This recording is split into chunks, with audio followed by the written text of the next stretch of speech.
Hey, I'm Carlos Garcia, and today we're going to go over the best whiskey bars in Las Vegas.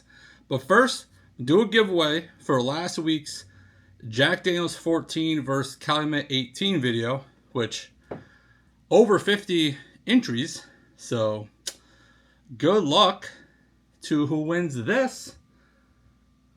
There was a bunch of new people, so we shall see. Hopefully they watch this video. And Jordan GB. Gordon GB? Email me to the description. I'm not sure who that is, but sorry, OGs. Might be OG, not sure. Doesn't sound familiar to me. Anyways, so I went to Las Vegas this past week, and one of the reasons, well, I went there because my wife had a work conference, and so during the day, what I wanted to do was just go out to whiskey bars to see which one's the best ones out there. So before I went, I obviously did some research. Checked Reddit, Facebook groups, asked bourbon friends that went out there recently, what's the best whiskey thing. So I had a list going into it. But my winner was not on the list, and I kind of just stumbled upon it. But we'll get into it. So these aren't, I guess they're in some kind of group orders. So like the first two we're going to go over. And most of it is going to be me talking in the background. And I'm hoping how I edit this after I do this part is I'm showing you the places and the menus and kind of stuff I drank. What I want to do the next video, it might not be the video after this one, but maybe like next week. I'll post a video on a bunch of reviews I did out there on some crazy bottles. So if I talk about a bottle in this video, I most likely wrote down all my notes, and I will do a video with all that stuff. So stay tuned for that. Okay, so the first place we're going to talk about, the first two places were like speakeasy type places. Now the first one was the underground speakeasy at the Mob Museum. That's near the Fremont Street area, so north of the Strip. You need to go onto a website and get a code to go to the door. So it's one of those cool things where you go to the door, they open it up, and the guy goes, "What do you want?" And you got to say the code to get in. Actually, we ended up going there. I ended up going there one time by myself, and then again with my wife and her friends later on. And the code actually changed between those couple days. But it was cool. So the atmosphere is really cool. They have really cool cocktails there. I ordered. So what you're gonna see is every single one of these had Blanton's on the menu, so that's kind of like the price point for every single place was Blanton's. So if I couldn't find, like, so some of these had like whiskey menus without pricing on it, so I specifically would ask for like the Blanton's.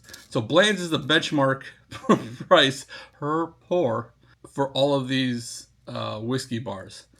So Blanton's there was $20 for a pour.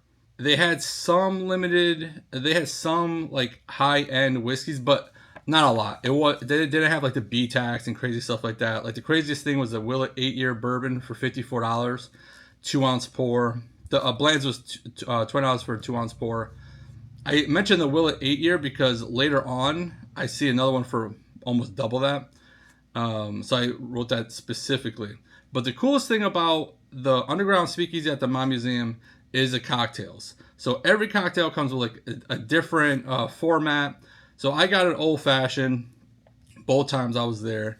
They give you a rocks glass with ice in it, and they give you a book like, hey, here's some reading for you.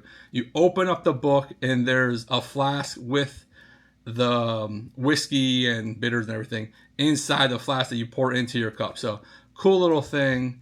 But a cool atmosphere. It is like it's a museum. Now, I didn't go through the museum part, but there's still like kind of like a cool museum like atmosphere there. You can see into like a distillery. They make their own moonshine there. So pretty cool thing. I'd recommend going there, but not something that if you're trying to find whiskey bars to get like pours of high-end like rare bourbons, this is not the place. But cool atmosphere, cool cocktail place. So another speakeasy style bar that I went to was 1923 Prohibition Bar. And there's a couple of locations of this. This is on the Strip. They didn't have prices on the menu, so I asked how much a pour Blanton's was. I was told is $40 for a 1.5 ounce, which is by far the most expensive, I believe. Just pretty sure it's the most expensive one out of all of these. Cool atmosphere. It's, it looks like 1923 in there. The cocktails are really cool. Clear, spherical ice in the old fashioned. And they had some high end stuff, but mainly it was a lot of Buffalo Trace stuff. But again, no pricing. And when the blends was $4 for 1.5 ounce, I wasn't even going to ask how much, a William Weller pour was. So, but really cool cocktails. My wife loved this bar. She loved the atmosphere of it. And there's multiple locations, and that was on the actual strip. So then I went to, actually, this is the first place I went to, and this was a brewery, Nevada Brew Works, and I was like, I don't know, it's gonna be a brewery, but they had a pretty good whiskey selection, good pricing. That's probably the best part of it. And a lot of these places have food. This place definitely had food. I'm pretty sure I might have ate lunch there after I did my tasting. I had wings. The wings were good. And I even had a beer with the wings afterwards, and pretty good beer. So I had, while I was there, so Bland's was $16 for a 2 ounce, which is going to be the cheapest, I believe, in the entire review here. So I saw that Van Winkle Family Reserve Rye for $75 for an ounce, and Saz 18 for $50 for an ounce. And if you guys remember from my Kentucky video that I was going to do the Family Reserve Rye, I forgot how much it was, but so I did it. So if you want to see a review of that, I definitely took all the notes. That was my first stop of the day. So I had the Sazerac, the regular Sazerac, as like my warm-up pour going into it. But really cool experience. Yeah, I'd recommend this place, the Nevada Brew Works. They have good selection. They have good prices. I know those aren't the best prices out there, but they have good stuff, and some other stuff was better pricing than a lot of other whiskey bars. So I'd recommend that place for sure.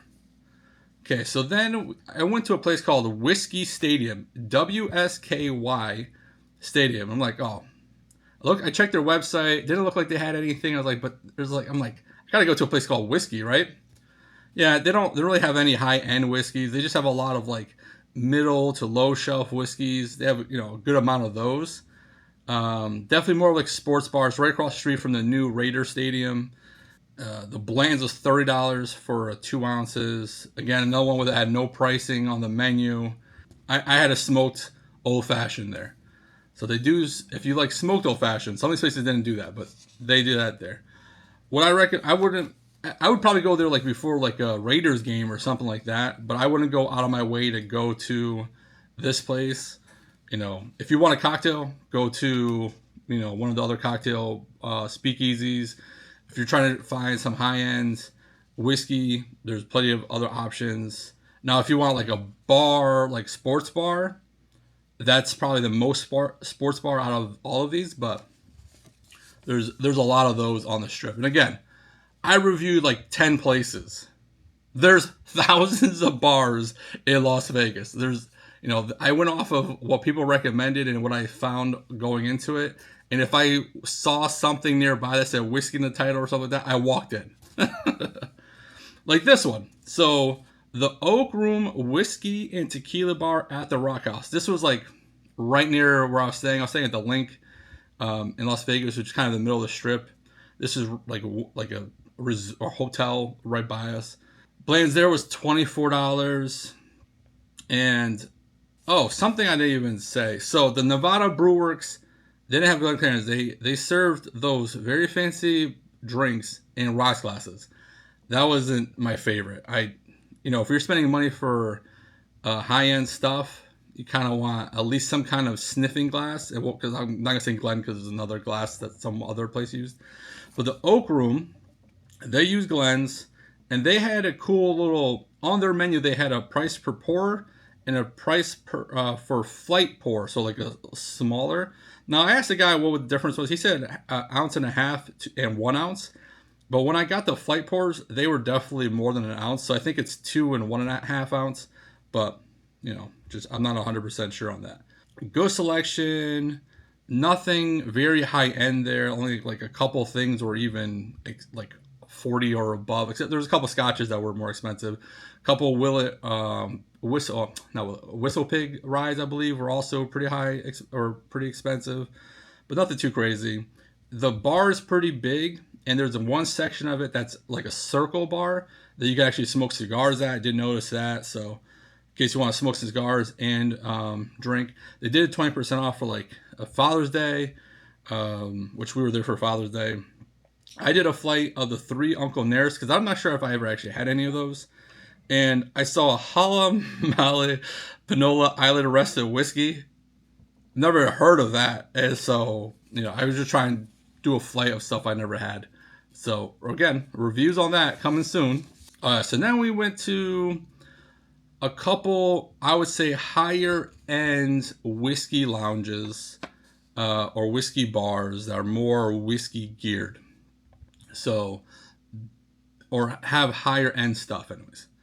So, Double Helix Wine and Whiskey Lounge. A lot of people were talking about this. This is one of the places that was 100% on my list. They serve stuff in neat glasses. So, if you don't know what that looks like, you're probably looking at it right now. They had a huge selection, but super expensive. This place was way too expensive on a lot of things. But some stuff, it was okay. It was very like weird pricing. So the blends there was $39 for 2 ounces, which makes it the second highest.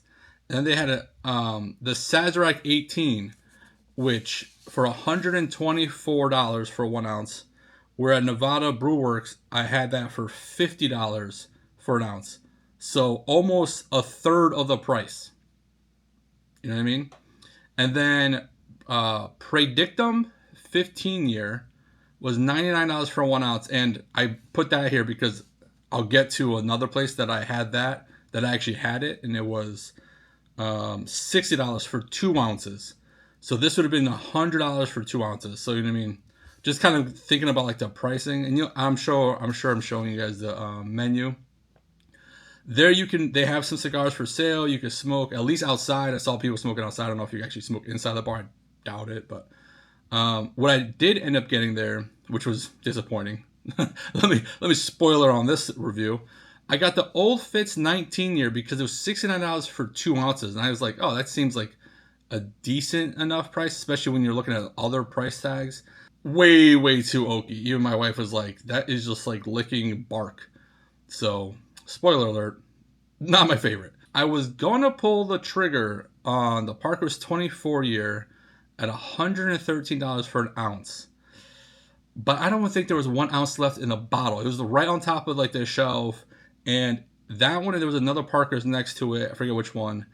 That were maybe an ounce and a half left in the bottle. And I'm not going to a bar and going to get the last sip out of that box. I don't know how long that bottle's been sitting there. I don't know how much aeration affected that whiskey. I'm not going to spend that much money and not get a true sense of what that bottle is. So, little bonus tip, don't do that. No matter how cool it is to kill a bottle. I didn't pull the trigger. So the only thing I had there was the Old Fitz 19. They do have high-end stuff.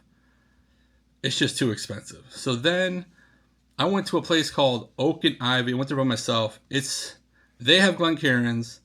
This was definitely more of like a whiskey bar. They had, I believe, food. They had tables and stuff. But it was small. It was like in a container. It was like in this little park. This is near Fremont Street. I don't know if it's actually called Container City or Container Park. But there's a bunch of containers and like there's different stores and stuff in it. It was a pretty cool little area. But Oak and Ivy, their pricing was on the higher end. Bland's was $22 for 2 ounces. JD 14 was $7 for 2 ounces. So I didn't get Bland's anywhere, but I was just kind of writing down pricing for you guys. Now the guy there, awesome dude. He kind of helped me out with some pricing. Maybe instead of doing 2 ounces, we do 1 ounce because I was doing like a flight. So I did have a few different pours there, and something I had there, I had 2 different Brook Hills. And I actually recorded a video. I don't know how the sound was, because as soon as I went to record, I was there by myself with the bartender, and all of a sudden, right when I was like, "Oh, let me review these, and I'll make a little video in the corner here," and then someone came in, and then a couple came in. So I don't know how the video actually came out, but that'll be in the video I'm talking about when I'm reviewing everything. But Oak and Ivy, pretty cool. I'll show you, like, obviously you could probably look at the menu with all the prices. I had a few different pours there. If you're in that area, because that's again in the Fremont area, and it's kind of like off the Fremont area by itself, I would stop in there. I wouldn't purposely maybe go up that way, but if you're in that area, I would walk over there, because it was pretty cool. And you can find, they have a lot of different stuff that, isn't, they have the high-end stuff, and they have a bunch of other stuff that you can try that maybe you don't have. I would recommend going there if you're in that area. Now, one place that was on my list was Herbs and Rye. Now, Herbs and Rye was a place I went to about 4 years ago. And I remember that's what got me really onto the Old Forester birthday bourbon, because I had a pour of it there, and I absolutely loved it. That was like the 2021 or 2022 version. We didn't end up going to Herbs and Rye. All I could tell you is I found an online menu from a year ago that blends was $20. I remember that place having some high-end stuff, very expensive. The reason I didn't go there, the reservations were so late. So to make a reservation to go there, to like go eat dinner or something, because they were more of a dinner place. They opened at 5. All the reservations were like after 10:30, 12 o'clock. I'm like, yeah, I'm not going to eat that late. So we were maybe going to go there and try to sit at the bar just so I can check the whiskeys. But again, it's off the strip. So I never ended up going there. But that is more like the Double Helix place. Maybe the pricing's a little bit less than that, but that's more of a restaurant. Like I remember getting a steak there last time. So I just wanted to throw that on here just in case people are like, oh, how can you not mention Herbs and Rye? I get it. And if you haven't, because I'm about to say my favorite place, if I haven't said your favorite whiskey bar in Vegas, make sure you put that in the comment, because I'm going to be in the comment section. I respond to every comment, and maybe other people will be like, oh, that, let me check out that place. So let's help each other here, because it was hard trying to find more than like 8 places that everyone kind of recommended. Now, my best place was up on Fremont Street, and it looked so much like a tourist trap that I was able to walk in. It wasn't on my list. Stumbled upon it, and it's called Whiskey Liquor Up. Huge barrel up front, has a rotating bar. It's right in the middle of Fremont Street. It's huge. I went there in the middle of the day, like on a Wednesday. Not a lot of people in there. At first I sat where I can, you could overlook like the pedestrian area of Fremont Street. And I sat there and, I looked at this menu and I was like, well, I forgot exactly what I asked. I might have asked something about the Pappy Van Winkle. And my waitress went over to the bartender. The bartender basically told me to go sit over there if I wanted a whiskey. So I sat at the rotating bar. Bartender was awesome. One of my favorite bartenders out there. So a lot of these places had really good service. This bartender there, I forget his name, but all I remember is he was very knowledgeable on that, and his son was about to go to college to play football. So if that reminds you of someone over there, that's the guy. So I get over there, and he basically pulls out a couple different bottles. He goes, these are like our rarer bottles. So not a huge selection of high-end stuff. And they had multiple bars within there, because actually when I went to the bathroom, I saw like Stag Junior and stuff at the other bar. So if I wanted to, I could probably went on to that side too and try some other stuff. But they had a Heaven Hill 19-year, which I've been dying to try, and it's the first time I've actually seen it at a bar. And he goes, oh, it's the most expensive thing we have in here. I was like, oh, great. How much is it? $70 for a 2-ounce pour. I'm like, pour that crap up right now. It's a $300 bottle MSRP. I'm okay with that. You might be thinking I was crazy, but I've been wanting to try that really bad. Again, review is coming on that. The con about Whiskey Liquor Up is that they give you rocks glasses, which, boo. and they wouldn't split a 2-ounce pour because the machine can only do 2-ounce pours. So if you want to go in there and do a bunch of pours, like do half ounces and make the price cheaper, you can't. Cause that's what I did at some other places, but they wouldn't split it. So those are the two cons. But man, the pricing here, ridiculously good. So the Heaven Hill 19 was $70 for 2 ounces. I had that Predictum 15 year that I was talking about before. That was $99 for 1 ounce at Double Helix. It was $60 here, so I tried that. He gave me a free sample of their Weller 107 store pick, bar pick, which awesome. And they had JD 14 for $25 for 2 ounces. So I know I have a bottle of that, but I was like, crap. I was like, that's bourbon of the year right now. I'll have a pour of that on the way out. So, you know, they had some other stuff that obviously I already had and stuff, so I didn't, you know, try it. But they had a couple good bottles, knowledgeable. The pricing there, though, awesome. So if you're up at Fremont Street, definitely go there. If you're like me and you want to go to try higher end stuff at a cheaper price, atmosphere was good there. You know, I would make the trip up to Fremont Street to go there. It was that good. I'd highly recommend Whiskey Liquor Up on Fremont. So again, if I didn't say your favorite whiskey bar in Las Vegas, because I'm sure I missed tons of them, leave in the comments, because I would like to, if I go there again, I want to check them out. So I hope you guys enjoyed that. Be on the lookout for a lot of reviews on a lot of stuff I had out there. So don't do nothing stupid. And if you do, don't get caught. Bye.